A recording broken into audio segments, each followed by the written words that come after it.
Some residents of Ballinger Avenue in San Carlos got a rude awakening this weekend.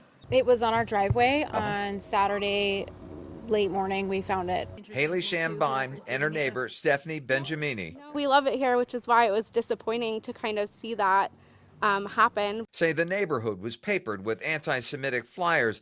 Benjamini and her husband Grady walked the neighborhood and collected all they could. One version found in the couple's driveway had ADL, Anti-Defamation League, at the top. The hateful message was under the fold. To see that was really upsetting. To be raising a Jewish daughter, it was really upsetting, really scary to think that that person was in our neighborhood, right at our front doorstep. NBC7 has decided not to share the messages on the flyers because of the hate speech. This is the second time the San Carlos neighborhood was targeted by this campaign. This summer, similar flyers showed up in Allied Gardens, Del Cerro, and reportedly in La Mesa. Someone in the neighborhood, you might say, is fighting flyer with flyer. Shortly after these anti-Semitic handbills were distributed, this showed up.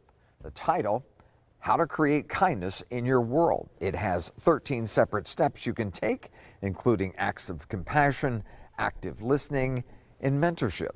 It's nice to see that there's people in the neighborhood and the community who have the opposite feeling and want to spread that kindness. San Diego City Councilman Raul Campillo is working on a hate littering ordinance. If passed, the distribution of such materials could be a misdemeanor charge, punishable by up to a $1,000 fine or 6 months in jail. What next? It's like, yeah, it's a flyer now. It's in some ways harmless, but in other ways it's just like, what do other people feel emboldened to do? Benjamini and her husband agree. The war between Israel and Hamas awakened a sleeping hostility. It is part of just a larger anti-Semitic movement where these kinds of behaviors, people feel emboldened to speak out against Jews. The war is being fought overseas. The war of words, however, is further reaching.